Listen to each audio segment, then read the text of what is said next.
Animal രചന സൂര്യകാന്തി പെണ്ണ്. അവതരണം ഷാഹുൽ മലയിൽ. എഡിറ്റിംഗ് ഫൈസൽ സി എന്ന് ഊഞ്ഞേരി. ഓക്കെ, ഞങ്ങളിപ്പോ വരാം. അശോകൻ ഫോൺ വെച്ച് മേശപ്പുറത്തിരുന്ന തൊപ്പി വേഗത്തിൽ തലയിലേക്ക് വെച്ച് നിരഞ്ജന്റെ അടുത്തേക്ക് നടന്നു. സർ, കയറുവാടോ. ഒരടിപിടി കേസ് ഉണ്ട്, ഞാനൊന്ന് പോയി നോക്കിയിട്ട് വരാം. എന്താ കേസ്? ഞാൻ വരണോ? നിരഞ്ജൻ ഫയലിൽ നിന്ന് മുഖമുയർത്താതെ ചോദിച്ചു. ഏയ്, ചീട്ട് കളിക്കണുണ്ടാവാറുള്ളതല്ലോ മറ്റോ ആണ്. സാറ് വരണ്ട, ഞാൻ പോയി നോക്കാം. അത്യാവശ്യം വരെയാണ് വിളിക്കുക. നിരഞ്ജൻ ഓർമ്മിപ്പിച്ചു. ശരി സർ. നിരഞ്ജൻ ഒരു സല്യൂട്ടും കൂടെ കൊടുത്തിട്ടാണ് അശോകൻ പുറത്തേക്ക് ഇറങ്ങിയത്. സദാശിവന്റെ വീടിനടുത്തുള്ള ഒഴിഞ്ഞ പറമ്പിലാണ് തല്ല്. അല്ലെങ്കിലും കള്ളുടിക്കാനും ചീട്ട് കളിക്കാനൊക്കെ നാട്ടുകാർ സ്ഥിരം തിരഞ്ഞെടുക്കുന്ന അവിടെ തന്നെയാണ്. അതാവുമ്പോൾ തൊട്ടയൽപ്പക്കം വീടുകളൊന്നുമില്ല, ആർക്കൊരു ശല്യവും ഇല്ല. സാധാരണ അടിപിടി കേസുകളെല്ലാം തല്ലുകൂടിയവർ തന്നെ പറഞ്ഞ് സമാധാന കരാർ ഒപ്പിടാറാണ് പതിവ്. ഇതിപ്പോൾ കയ്യിൽ നിൽക്കാതെയായിട്ടായിരിക്കും പോലീസിനെ വിളിച്ച് അശോകൻ ഓർത്തു. അശോകൻ അവിടെ എത്തിയപ്പോഴേ നോട്ടമുണിക്കിയ ദിനേശന്റെ മുഖത്തേക്കാണ്. തലയും താഴ്ത്തി നിൽപ്പുണ്ട് ആശാൻ. ആടിക്ക് നേതൃത്വം കൊടുത്ത ദിനേശൻ തന്നെ അശോകൻ മനസ്സിൽ ഉറപ്പിച്ചു. അല്ലെങ്കിൽ ഇങ്ങനെ തലയും താഴ്ത്തി നിൽക്കില്ല മൂപ്പര്. കഴുത്തിന് ചുറ്റും നാവുമായി കിടന്ന് വാദിച്ചേനെ. എന്താടാ, എന്താ പ്രശ്നം? കൂടിയിന്ന് ദിനേശനെ നോക്കി പല്ലിറുമുന്നവരെ നോക്കി ചോദിച്ചു അശോകൻ.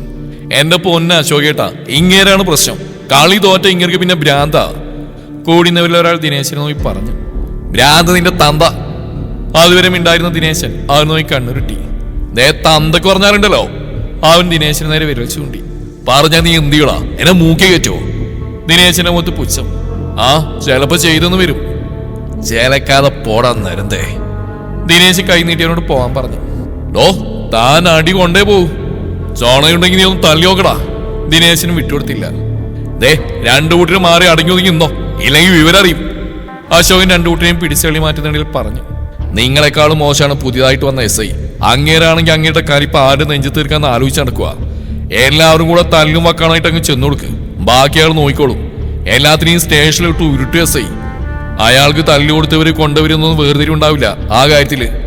അശോകേട്ട, ഇയാള് നീ പോയിക്കോ ഹരി. ആ SI സാർ വന്ന ഇതൊന്നും ആയിരിക്കില്ല കളി. നിന്റെ പാസ്പോർട്ട് ഇതുവരെ കൈ കിട്ടിയിട്ടില്ലല്ലോ. സ്റ്റേഷനിൽ വന്നിട്ട് അത് നിന്റെ അടുത്തേക്ക് കിട്ടത്തുള്ളൂ. ഇപ്പൊ തല്ലും വഴക്കായിട്ട് കയറി കൊടുത്താലേ നിരഞ്ജൻ സാർ ആ പാസ്പോർട്ട് കൈ കിട്ടുമ്പോ അതിന്റെ കാര്യം തീരുമാനമായി തരും. കീറി വീടുവാങ്ങിയത് അത് വേണോ? അശോകൻ ഒത്തെറുപ്പിന്റെ സ്വരത്തിൽ പറഞ്ഞു.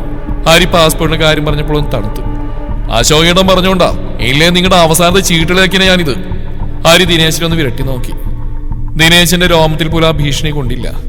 നീ പേടിപ്പിക്കാതെ പോടാ, ഇന്നലത്തെ മഴക്കുണ്ടായവനെ. ദിനേശനും പുച്ഛത്തോടെ പറഞ്ഞു. ഒന്നും മിണ്ടാണ്ടിരിക്കടാ. അശോകൻ ദിനേശനെ നോക്കി കണ്ണുരുട്ടി. ഒരുവിധം വഴക്ക് ഒത്തുതീർപ്പാക്കിയിട്ട് അശോകൻ വന്ന് രണ്ടു കൂട്ടിനെ രണ്ടു വഴിക്ക് പിരിച്ചുവിട്ടു. എന്നിട്ടും അനങ്ങാപ്പാറയായിട്ട് ദിനേശൻ ആ നിൽപ്പ് നിൽക്കുന്നുണ്ട്. എന്താടോ വാര്യരെ താൻ നന്നാവാത്തേ? അശോകൻ ചിരിയോടെ ചോദിച്ചു. ഓ, ആയുസിന്റെ മുക്കാലും തീർന്നില്ലേ? ഇനിയിപ്പോ നന്നായിട്ട് എന്തിനാ? ആർക്കു വേണ്ടിയാ? ദിനേശൻ തർക്കത്തിനിടെ അഴിഞ്ഞുപോയ മുണ്ടൊരു മൂലയിൽ നിന്ന് പെറുക്കിയെടുത്ത് കൊടുത്തു. നിനക്കൊരു തോന്നലുണ്ട് നിന്നെ ഈ ഭൂമിയിൽ ആർക്കും വേണ്ടാന്ന്. അത് നേരല്ലേടോ? ദിനേശൻ ചിരിയോടെ ചോദിച്ചു.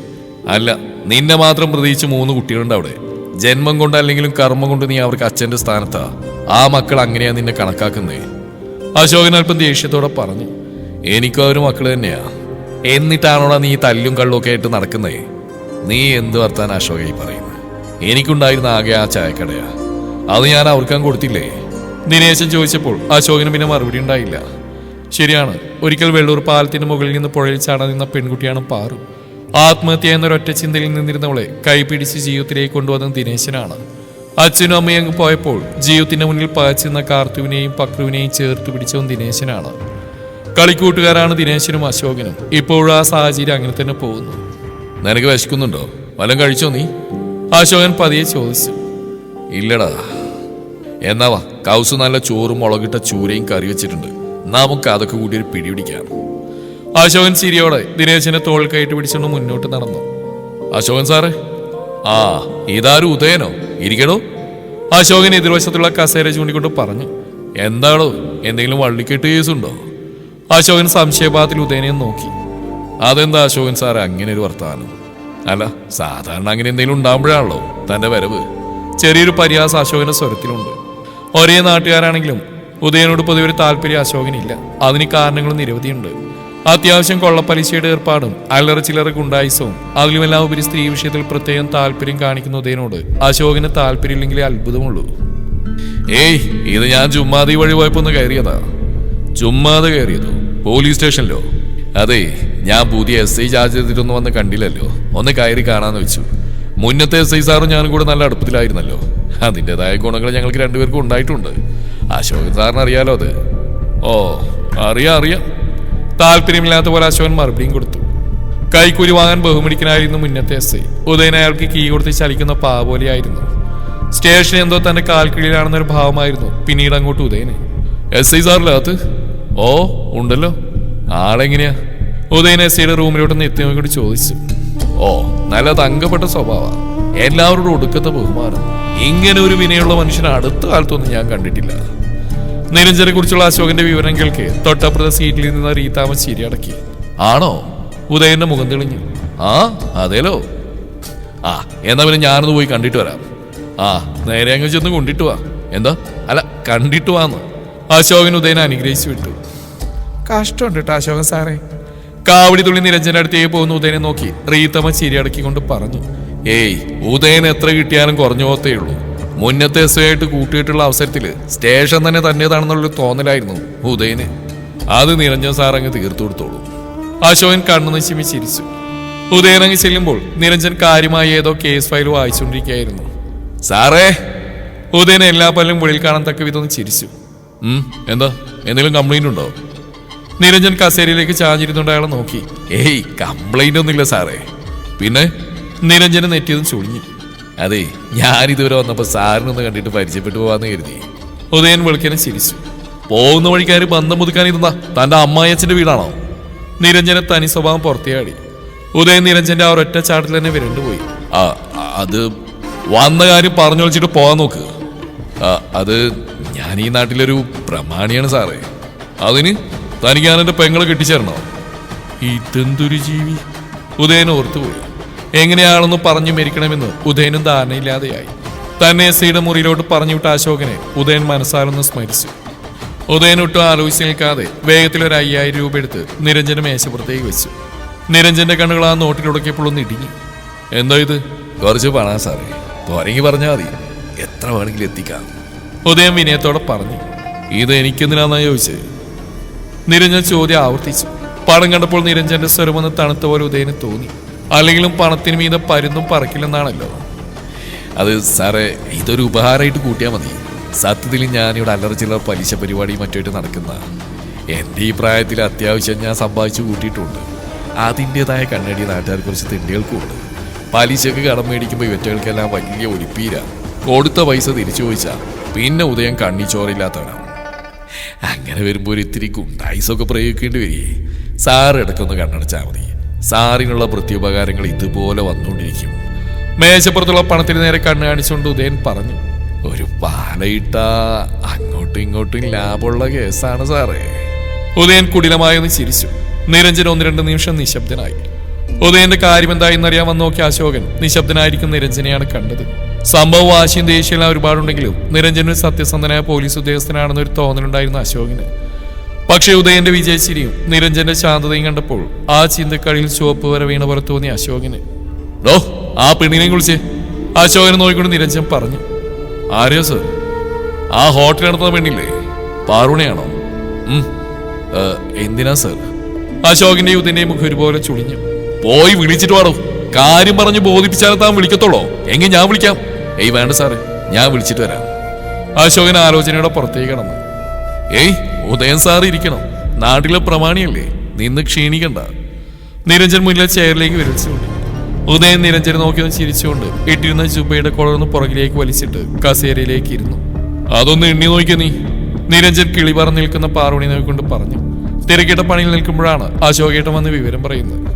എന്തിനാ നിരഞ്ജൻ വിളിപ്പിച്ചെന്ന് ചോദിച്ചപ്പോൾ കയ്യും മലത്തിയുടെ നിൽപ്പായിരുന്നു മൂപ്പര്. തെറ്റൊന്നും ചെയ്തില്ലെന്ന് ഉറപ്പുണ്ടെങ്കിലും ഒരു SI പെട്ടെന്ന് വിളിപ്പിക്കുമെന്ന് പറയുമ്പോൾ ആരായാലും ഒന്ന് വിരണ്ടു പോകും. എന്തിനാ സാർ? പാറുവണ കണ്ണുമിഴിച്ച് നിന്ന് നിരഞ്ജനെ നോക്കി. ആദ്യം പറഞ്ഞനുസരിക്ക്. നിരഞ്ജന്റെ സ്വരത്തിൽ ആജ്ഞ കലർന്നു. പാറു പിന്നെ ഒരു വാക്കുകർക്കത്തിന് മുതിരാതെ വേഗത്തിൽ ആ പണം കയ്യിലെടുത്തു. എത്രയുണ്ട്? 5000. ഉറപ്പാണോ? പാറുവണ അതേന്ന് തലയാട്ടി. എങ്കിലും ഒരു കാര്യം ചെയ്യ, ആ പണം അങ്ങോട്ട് എടുത്തോ, എന്നിട്ട് അതിനനുസരിച്ചുള്ള ഭക്ഷണം ഇങ്ങോട്ട് എടുക്കുക. 5000 രൂപക്കോ? ഉണ്ടാക്കി വെച്ച അത്രയൊന്നും കാണില്ല.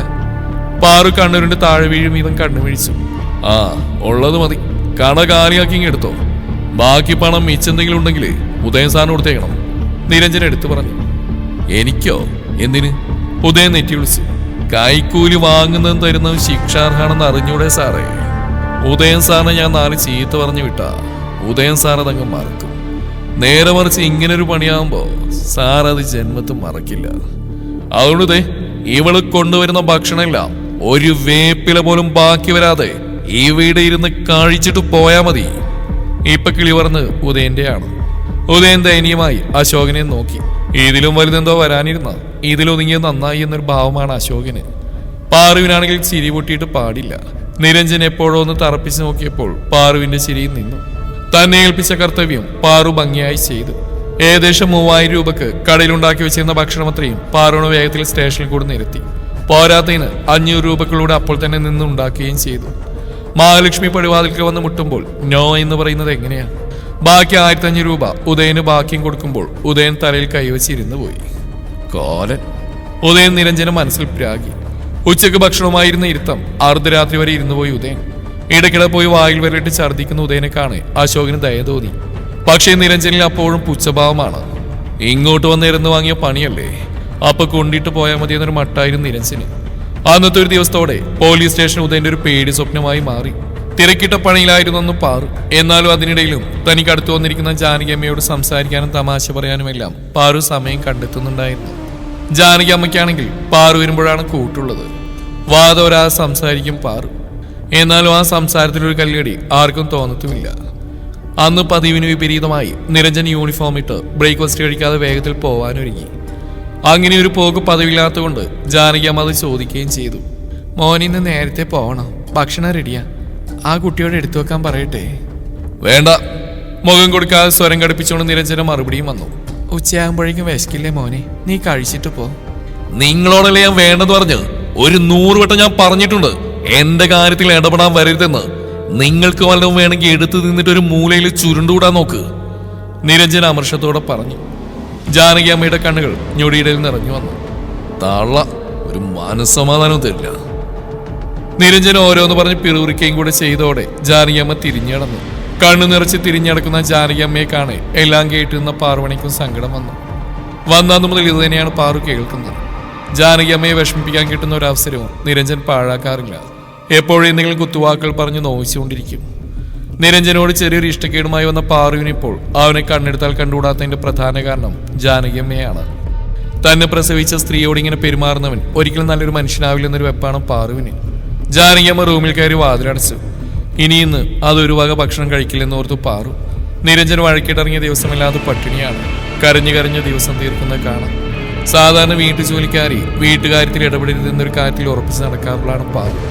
പക്ഷേ ഇപ്രാവശ്യം എന്തോ ആ മുന്നിൽ നിൽക്കുന്ന മസിലളിയനോട് 2 വർത്താനം പറയണമെന്ന് തോന്നി പാറുവിന്. നിരഞ്ജൻ പുറപ്പെട്ട് പുറത്തേക്ക് കിടക്കാൻ ഒരുങ്ങവേ പാറു അവനരികിലേക്ക് വന്നിരുന്നു. നിരഞ്ജൻ അവളെ നെറ്റി വിളിച്ചുകൊണ്ടെന്ന് നോക്കി. എന്ത് വേണം?